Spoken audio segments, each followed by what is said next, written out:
In all this, Job did not sin by charging God with wrongdoing. He lost everything and still stood.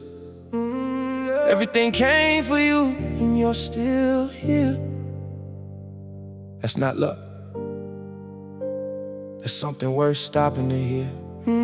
Let me talk to the one who's been carrying weight that nobody around him could even calculate. The one who woke up this morning like every other day and got dressed and kept moving, but forgot to stop and say, I survived that, I actually survived that. The thing that was supposed to finish me, I'm still intact. Not perfect, not polished, not without the scars and cracks, but breathing and standing, and that alone is a fact. Worth more than you've been giving it, you've been minimizing the gravity of every single season you've been rising from. You treat survival like it's nothing, like it's cheap, like getting through the unsurvivable is something mundane and weak. You lost things that should have taken you completely under. You went through nights that split your inner world like thunder. You carried grief that had no name and pain that had no floor, and still you found a reason to get up and try once more. And nobody threw a parade, nobody marked the day, nobody said look at what you survived, look at what you weigh. In terms of what you've carried, nobody measured that, but God was counting every time you chose to come back. You're still standing, do you know what that means?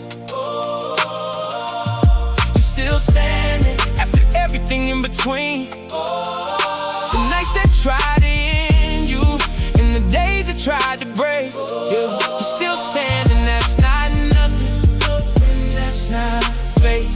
Hey, that's a man who refused to stay down when the ground gave way. Yeah, you're still standing, and that's worth something today. Yeah. I wanna reframe what you've been calling just getting by, because from where God stands that looks a lot like fight, a lot like someone choosing life on days it cost them dear, a lot like courage with no audience and nobody near. The boxer doesn't always win by knockout or by score. Sometimes winning is the standing at the end of round 4, when the corner thought you quit, when your legs are giving thought to letting you go down, but you didn't. That's the fight you fought. The training gave me language, the athlete who comes back from injury and doubt and pain and gets back on the track, not because the body's perfect, not because the fear is gone, but because something in him simply refuses to be done. That's you. You've been in recovery for seasons on end, rebuilding with the hard years, broken, learning how to bend without breaking. That distinction is a discipline alone, and you've been doing it in private, doing it on your own. And God sees every rep you've done in silence and in pain, every time you tied the shoes and stepped into the rain of another hard beginning without guaranteed return. Every time you chose a morning, that's a victory you earned. So stop measuring your word by how far you still must go, and start measuring by everything behind you that said no to your survival. Every door that tried to close your story and you kicked it open anyway. That's not just surviving, that's glory. You're still standing, let that finally land. Yeah, you're still standing after losing what you planned. After grieving what you loved and doubting what you knew. Yeah, you're still standing, and God never stopped pursuing you. Through every almost and every are you sure in every win, you're still standing, and that means you can stand again. The fact that you're still here is not a coincidence. It's a statement about what lives inside you.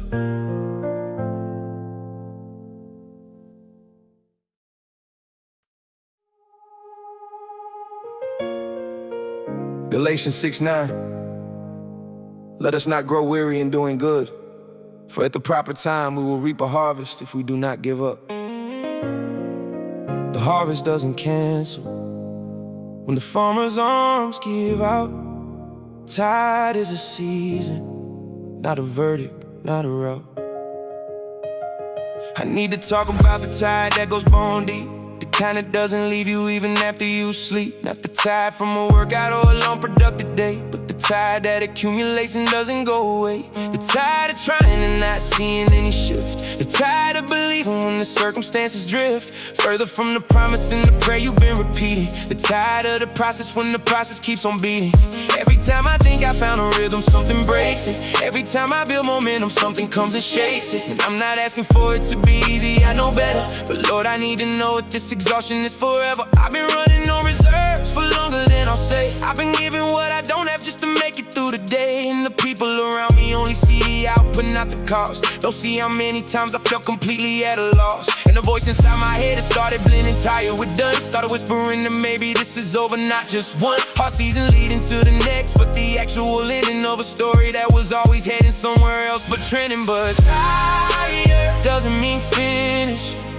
It means the fight has cost you, not that you've diminished. It means you've been in it long enough to feel the weight. Tired doesn't mean finished. It means you've been great long enough to know what it demands of you to stay. Tired doesn't mean finished. Get a one more day. There's a language that exhaustion speaks that sounds like truth, but where's the close of lies specifically designed for you? It says you giving all you have and nothing's coming back. It says the gap between your effort and your outcome is a fact about your worth, but that's the oldest trick inside the book, to dress defeat in evidence and tell you where to look.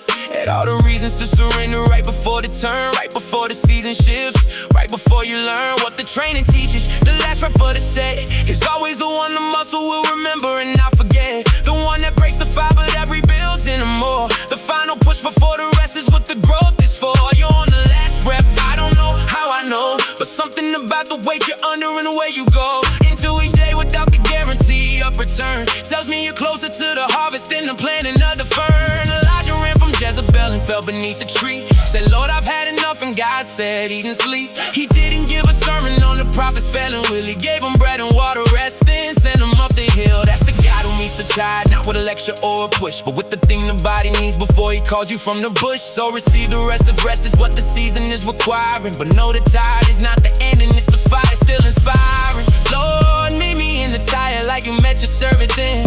Feed me what I need to rise and send me up again. Not because the road is shorter than it was before, but because tired people finish things. That's what you made us for. Tired doesn't mean finished. It means the war is cost you. You've relinquished the calling or the fight or the reason that you came. Tired doesn't mean finished. You still carry the name of the one who finished everything and rose to tell the story. Tired doesn't mean finished. Tired leads to glory. The most dangerous moment before the breakthrough is when your body says stop and your spirit says one more.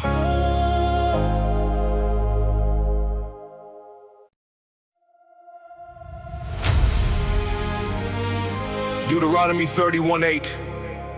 The Lord himself goes before you and will be with you. He will never leave you nor forsake you. Do not be afraid. Do not be discouraged. He doesn't ask for the whole mountain, just the next foot of ground. One more step is all the faith that needs to be found.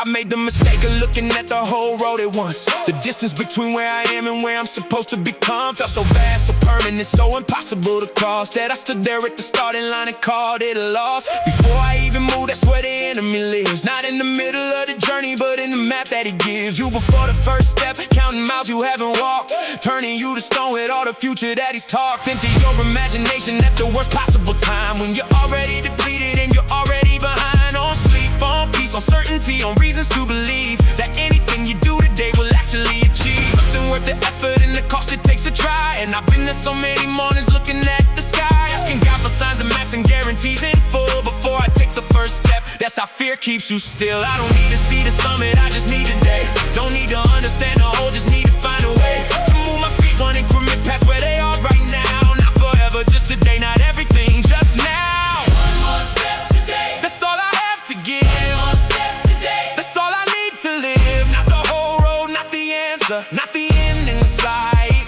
Yeah. One more step today. One more fight tonight. God goes before me. I don't have to see the way. Just one more step. Just one more step to. I started breaking everything the hard way down, from the mountain in the hills into the daily ground. Or what can I accomplish in the next 4 hours? Not what does my life require in the next 20 towers of tomorrow. Stacked on next week, stacked on where I need to be. Just this hour, this breath, this prayer, this 1 degree of forward movement. Tiny, barely visible, but real. And real is what the compound interest of a life can feel. The training taught me this, nobody squats the max. The first session in the gym, you build through incremental tracks. A progressive overload, you at the place one small increase, until the weight that crushed you is the warm up and the release. So I warm up on the hard things, do the version I can do, not the version of the person I'm still becoming into. And trust that every modified and scaled and smaller rep is still a rep, is still a brick, is still a step.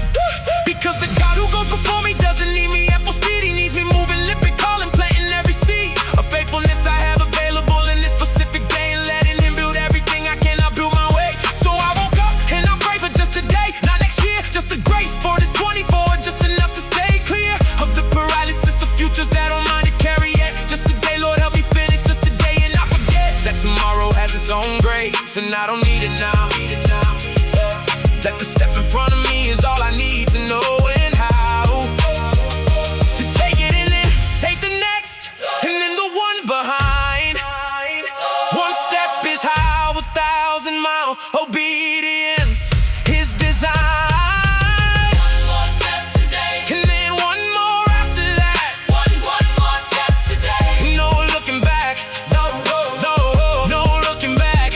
Not the summer, not the season, not the year in review. Just one more step today. That's what I'm called to do.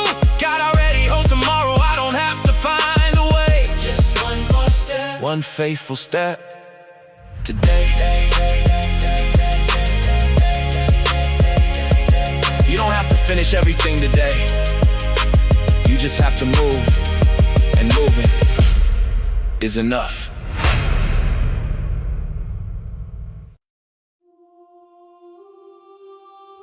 Exodus 14. The Lord will fight for you. You need only to be still.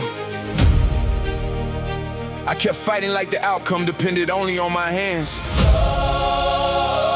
until I finally understood God already had a plan. I've been in a battle that I didn't sign up for. Woke up one day and found a war already at my door.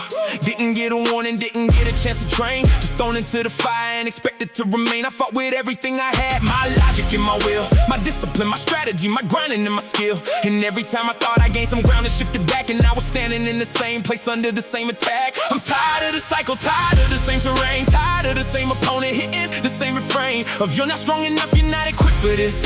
You've been fighting in the dark and fighting like you hit. The worst part isn't losing, it's not knowing if I'm strong enough to keep on going, or if I've been wrong about the calling, about the path, about the fight itself, about whether God assigned this or I did this to myself. I've been carrying this strategy like it was all on me, like if I found the right approach, the victory would be guaranteed by my own effort, my own hands, my own fight. And I've been running empty, burning through the night. But God is in this fight. I am not alone. God is in this fight. This battle is not mine to own. He goes before me into every territory I face. God is in this fight. And that changes everything about this place. I don't fight for the victory. I fight from it. God is in this fight. And he has never lost one yet. Yeah. The shift came when I stopped trying to figure out the battle and started asking God to show me where he was in the shadow of every hard thing I was going through, to show me his position. And what I found undid me, he was already in the mission. He was in the closed door that I thought was just rejection. He was in the delay that I had named a disconnection. He was in the pain that I was certain he forgotten. He was ordering the outcomes of the things I thought were rotten. The training showed me this, the coach behind the corner, who sees the whole fight differently from the fighter in the center, who knows which round the opening will come before it comes, who calls the adjustments that turn the losses into something that builds toward the moment where the fighter lands the thing that ends it. All because the coach could see the ring from an angle the exhausted fighter couldn't see inside. God is that he sees the whole fight and he's on my side, so I changed the posture. Stop fighting from a place of fear, started fighting with the knowledge that the Lord of hosts is here. Not watching from a distance, not observing from above, but in the ring beside me. That's the nature of this love. And when I fight from that, from knowing he's already won, from understanding that the battle's settled by the sun, my hands are steadier, my mind is clearer, my heart is free to do my part without the weight of the result on me. Lord, I bring this fight to you, all of it, the whole terrain, the enemy, the weariness, the pressure and the pain. Fight through me, fight for me, fight in the spaces I can't reach, and let me stand when it is over. Standing is enough to teach. God is in this fight. Let that finally settle in.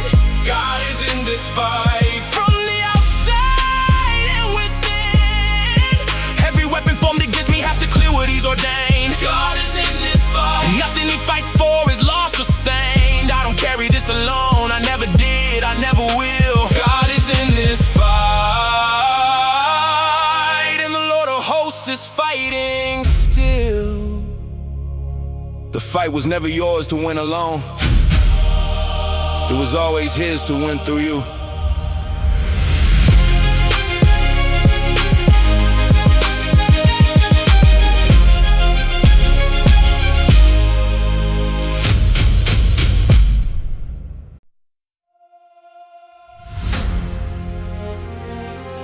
James 1:3-4. Because you know that the testing of your faith produces perseverance. Let perseverance finish its work, so that you may be mature and complete, not lacking anything. The test was never meant to break you. It was meant to build.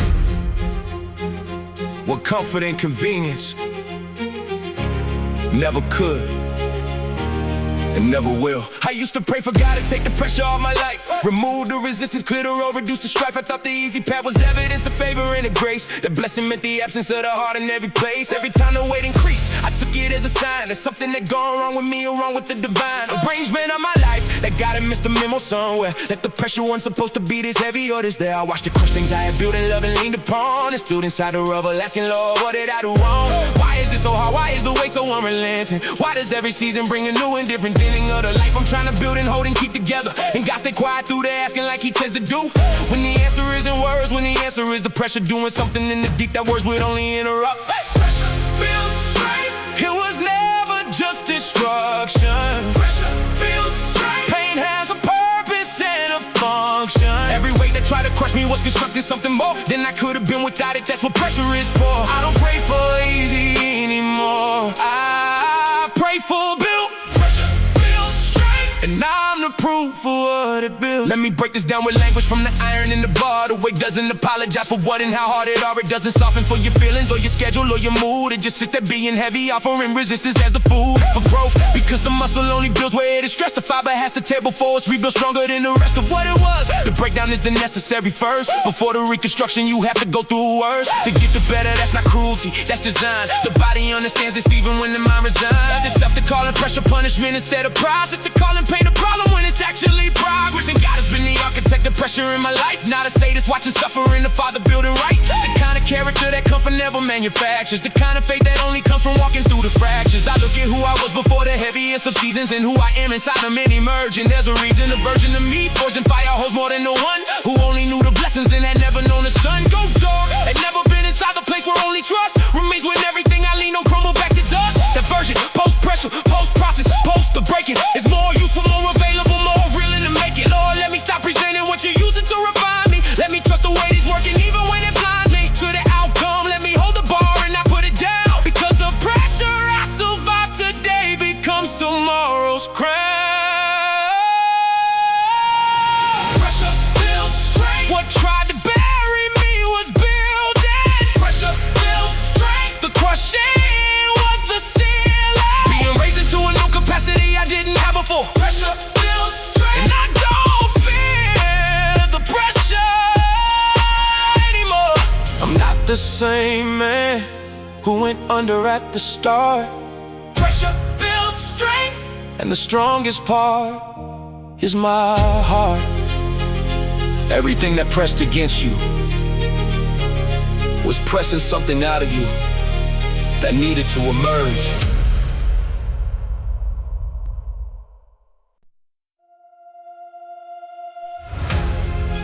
Hebrews 12:1. Let us run with perseverance the race marked out for us, throwing off everything that hinders. Every mile behind you is an argument to finish. The road you've already walked is evidence. You shouldn't diminish. I know exactly where you are.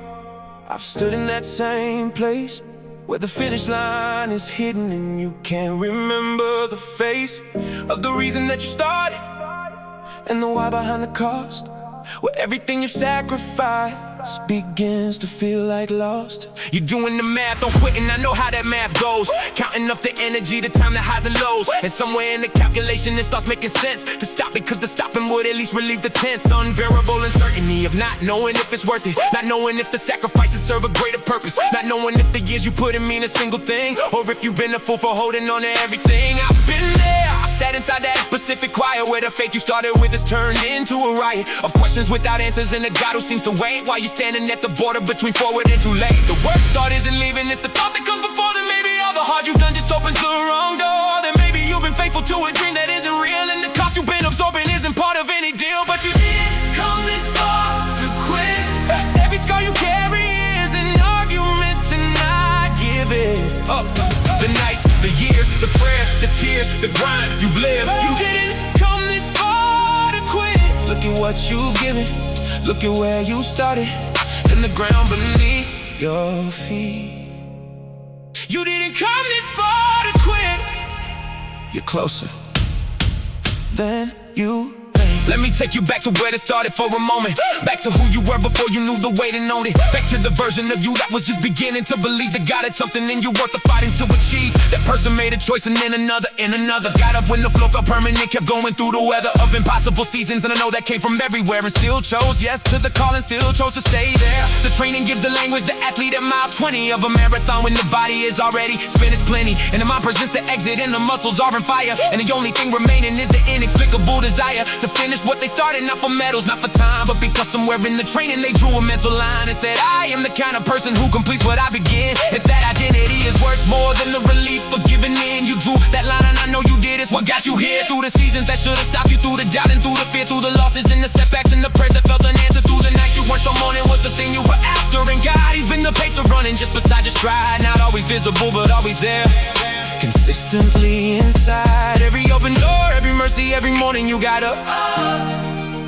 He's been filling what was empty every time you ran out of enough. So before you make the calculation, before you do the math, look at the impossibility of everything on your past path. That you survived, that you pushed through, that you still carry forward.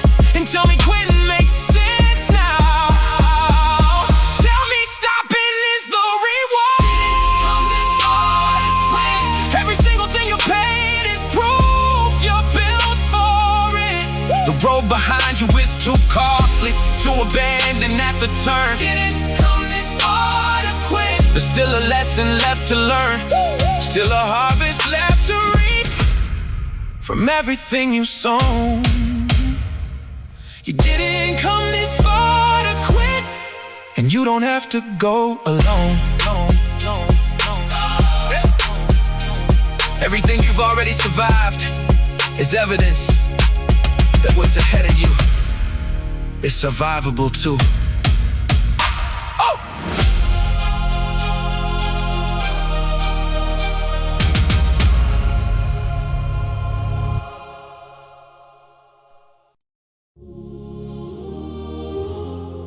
Lamentations 3:22-23.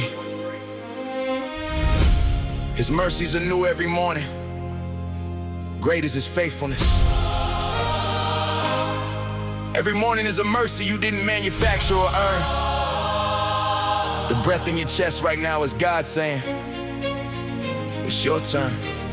Yeah, I hit the water, time different, not gradually all at once. The weight didn't build up slow, it landed hard and blunt. Like everything decided on the same day to arrive. And I stood inside the middle just trying to survive. The next 10 minutes, not the week, not the month, the year. Just the 10 minutes in front of me while I fight the fear that this time is too much, this time I don't have what it takes. This time the accumulation finally breaks. What I've been holding and I feel it in the chest. That tightening that rises when you've given all the rest of what you had last Tuesday. And you woke up Wednesday spent, and Thursday asked for more, and Friday came and went without a single moment of recovery or rest. And now it's all come due, and I am failing the test of staying functional and present and okay, while everything inside me is just begging for a break. I don't want advice, I don't want a scripture thrown at speed, I don't want the answer, I just need what I need, which is permission to stop for just a moment and to breathe before I find the ground beneath my feet, and then to leave the floor and rise again. Breathe, just breathe before you move. Breathe, let God into the room. You don't have to fix it all before you rise again. Just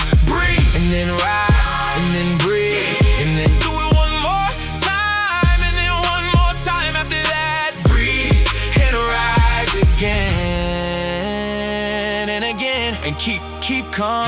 There is a practice that the body knows before the mind. The breath precedes the movement, it's the ancient and design sequence of recovery. You inhale before the lift. The breath is not the pause before the work. The breath is the gift that makes the work possible. The oxygen to reset, the moment of receiving before giving. And I forget this constantly. I give and skip the intake part and wonder why I'm running on an empty burning heart. The training gave me this, the athlete between the rounds, who sits inside the corner while the coach explains the sounds of what the next round needs. But first, just breathe, let the body recover what the last round made you leave behind. To win the pace, the steadiness of hand, and rise when the bell sounds. Not healed but able to stand, that's all the corner asks. Not perfect, not restored, just breathe and recover, just enough to get back on the floor. And God is in the corner, that's what I keep forgetting. When the round gets hard, I fight alone, as if he's letting me figure out the footwork by myself inside the ring. When he's right there saying breathe, let me adjust the thing. So I stopped mid-fall this time and did the different thing. I didn't fight the fall and then I didn't let the sting of hitting bottom be the story. I just breathed and said, Lord, I'm down, I'm breathing, help me to proceed. And the mercy that was waiting was already in the air. Already in the morning that was rising without my care. Already in the next breath that I hadn't taken yet. The rising was already built into the breath I just forget.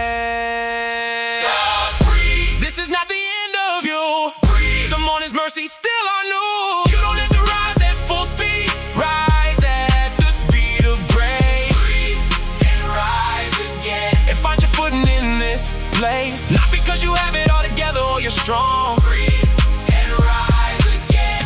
That's how the faithful have moved all along. The rising was never about having the strength. It was about taking the breath that God already provided.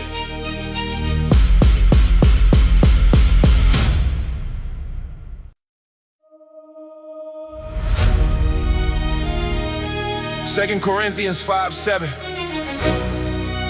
For we live by faith, not by sight. Faith was never meant to follow feelings to the door. It walks ahead of feelings. That's exactly what it's for. I'll be honest, there are mornings when I don't feel a thing. When I open up the Bible and the words just sit like ink. When I bow my head to pray and the ceiling feels like stone. And the God I built my whole life on feels distant and alone. I don't feel the fire that I felt in the beginning.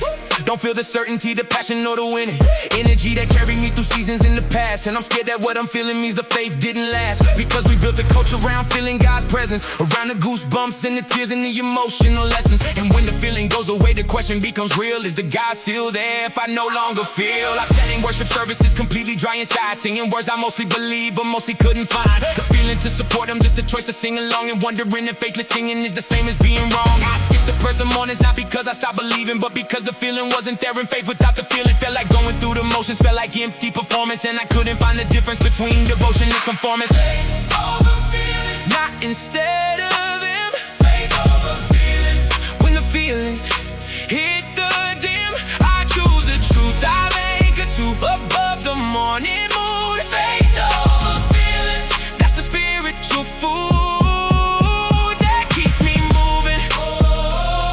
When the movement costs me more than I have. Faith over feelings, and the feeling catch up after that. Cause when nobody told me coming into this walk that faith is not the feeling, faith is the decision to talk to God when talking feels like nothing, when it feels like air. Faith is showing up to the practice when you don't feel like being there. The athlete doesn't wait to feel like training to train, doesn't wait for optimal emotion to show up in the rain of an off-season morning when the body wants to bed. The professional is defined by what they do instead of what they feel it all. Fatigue and doubt and dread, and show up to the rep anyway and do the work ahead. Not because the feeling comes first, the feeling comes behind the action. Feelings follow faithfulness, that's the design. I started treating faith like a discipline, not a wave. Not something that arrives and lifts you, something that you gave consistently regardless of the temperature inside. Showed up to the altar dry and let the act decide. To honor God above the weather of my inner world. And something in that practice slowly started to unfurl. Not the feelings coming back exactly as they were before, but a deeper kind of rootedness that feelings can't ignore. A stability beneath the moves, a trellis, not a vine, where the feelings grow and shift and change along the line. But the structure holds regardless, and I move because it's true, not because it feels true in this moment, just because it's you. Lord, let me build a faith that isn't weather dependent, that doesn't rise and fall with every feeling and amendment to my inner state. Let me be anchored to the word, even in the seasons when the word is barely heard. choice to trust be the thing that carries me when feeling turns to dust. Because you never promised feeling, you promised you'll be there. And presence doesn't require that I feel it to be real and fair. Over feelings, Even on the empty days, over feelings, through the dry and hollow phase, the truth doesn't change because my feelings took the day off. over feelings, That's the ground I'm standing on top of. Not the hot, of the moment, not the tears. of the song, Faith over feelings. of the weather. That's how faith becomes strong. Feelings are the weather. Faith is the ground, and the ground doesn't move when the sky changes.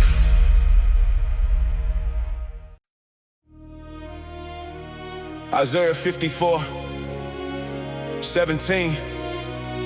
No weapon forged against you will prevail, and you will refute every tongue that accuses you. Every weapon ever aimed at your destruction missed the target. You're still here, and that's the verdict, not the argument. Yeah,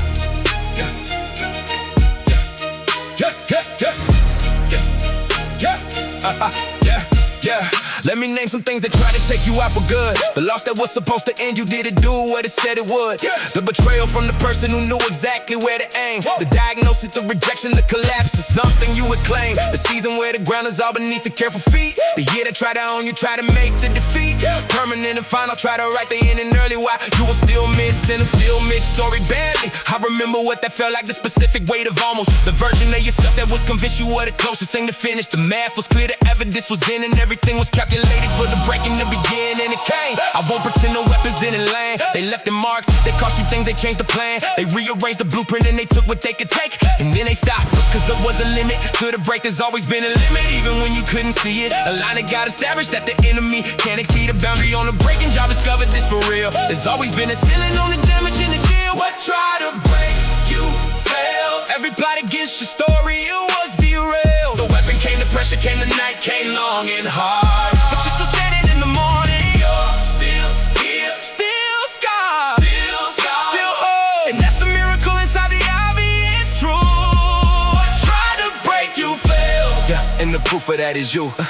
And the proof of that is you. I wanna do the audit that you never stopped to do, of everything that came against you and what it actually put through into the permanent. Let's count the things it took completely versus what survived, the things you're carrying still daily. The faith still there, however bruised and complicated. The will still moving even when it's frustrated. The love you have for people still intact beneath the armor. The capacity to hope still present, still the former. Driver of your morning, still the thing that gets you up. The training gives me language when the weight comes down abrupt. On the muscle unprepared, it can tear and it can damage, but the body has a system of recovery and management built into the fiber, inflammation and repair. Rebuilding denser, stronger at the very place of tear. The scar tissue is tougher than the original was designed. We're trying to break the muscle, make the muscle more refined. That's your story. Every weapon that has come against your frame has left you more resilient at the very point it came against. The place they targeted is now your strongest ground. The thing they try to silence is the thing that makes the sound. So walk into the room like someone who has checked the math, who did the full accounting of the weapons and the wrath. Directed at their story and discovered at the end that everything that came to break them only helped them to transcend the version of themselves that couldn't carry what they now hold daily without breaking. That's the testimony now. Yours, not borrowed, not the erratic who lived and won. You always survived everything that came to leave you torn. What tried to break you failed. Let that settle in your bones. What tried to break you failed. You weren't left alone. Every darkness that surrounded you was working on a leash. What tried to break you failed. And you're standing in the breach, not despite the weapon, stronger at the very start. What tried to break you failed. And look at what you are. You are the living evidence that everything assigned to stop you has a perfect record of failure.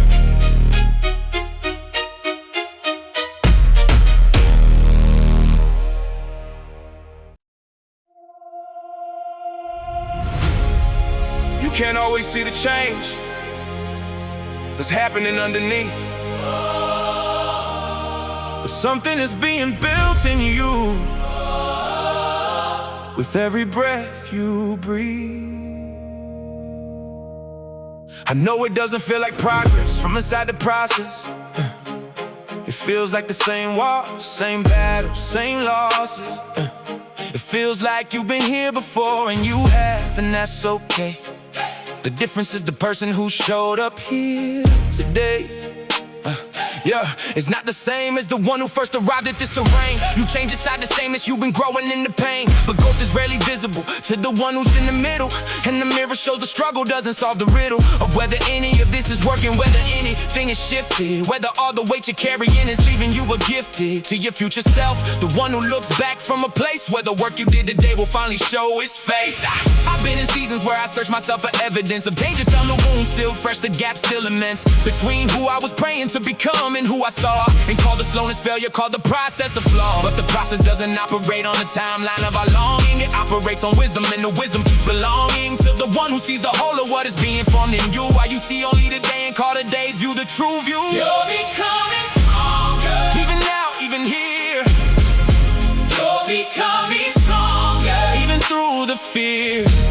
The growth that you can't measure is the growth that goes the deep. You're becoming stronger in the places no one sees. Not finished, not arrived, but further than you know. You're becoming stronger. And the proof is in the slow.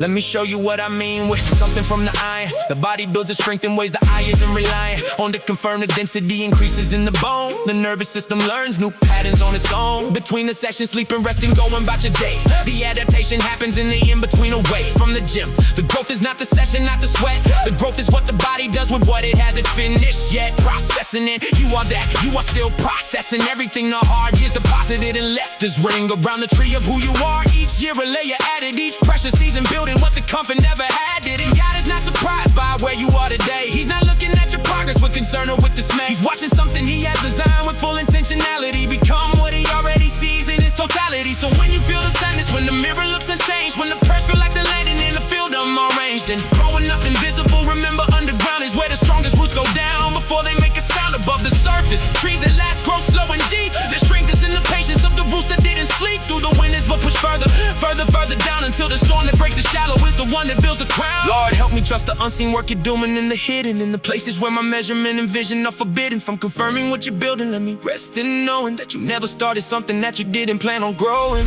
into full completion. Let me be the seed that stays in the ground long enough to become what patience holds. This is not the end. You're becoming stronger. Every break and every bend is adding to the structure of a life that will outlast everything that tried to stop you. You're becoming what will last. Not who you were at the beginning, something more. You're becoming stronger. That's exactly what the pressure is for. The growth you can't see today is the foundation of the strength you'll stand on tomorrow.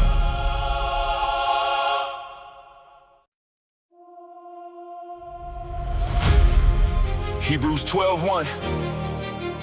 We are surrounded by such a great cloud of witnesses. Therefore, let us run with perseverance the race marked out for us. You have never taken a single step that heaven didn't witness. The unseen audience has been cheering through the whole of this. I want to speak to the one who's been doing it without recognition, who's been faithful in the ordinary without a formal mission statement or a platform or a crowd that knows the name. Just a person choosing right in a world that lost its frame. Oh, the one who wakes up every day and does the quiet thing, who prays without the answer and still lets the morning bring another chance to be faithful, even when faithfulness returns no visible reward and leaves you second guessing. I know the doubt that lives in the invisible season, when you do the right thing and can't locate the reason. Beyond sheer obedience, when obedience feels thin like a cold in winter that's not quite keeping out the wind. You've been showing up to empty rooms and giving full effort. You've been building in the dark and calling no one to bear witness. Oh, you've been carrying the weight of a calling that feels silent, and wondering if the silence means that heaven has gone quiet. And I need you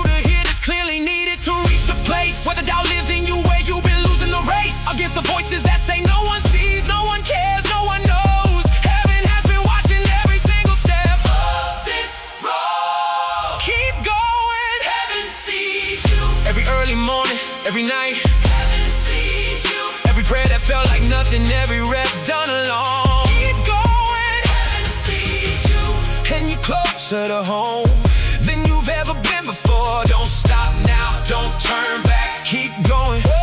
Heaven sees you, and heaven keeps track. There's a theology, a witness that the church doesn't preach enough, that the great cloud watching isn't abstract. It's specific stuff. It's the ones who ran before you, understanding what you face, who know the way to faithfulness, because they held the same place.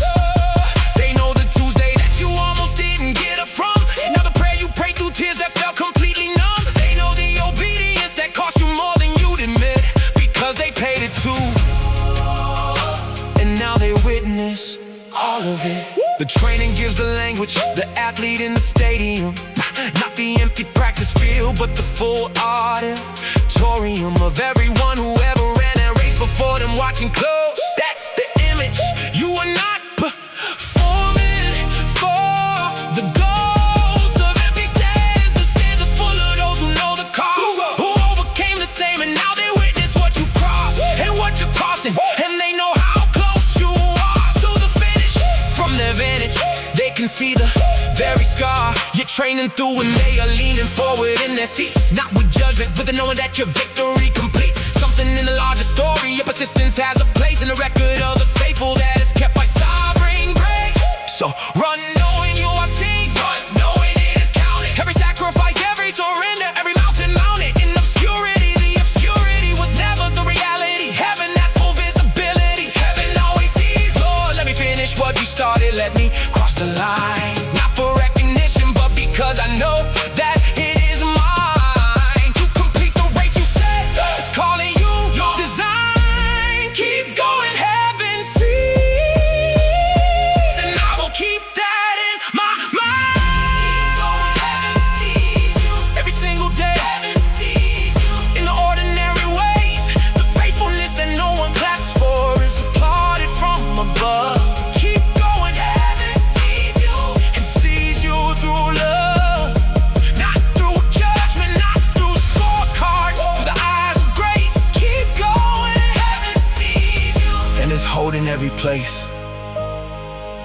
You started this album standing, you made it through the silence, you fought the mental battles, you stayed when staying cost everything, you built when no one was watching, you kept going when tired, you breathed and rose again, you chose faith over feelings, and now you're here, still standing, still going, and heaven, every single step of it saw you.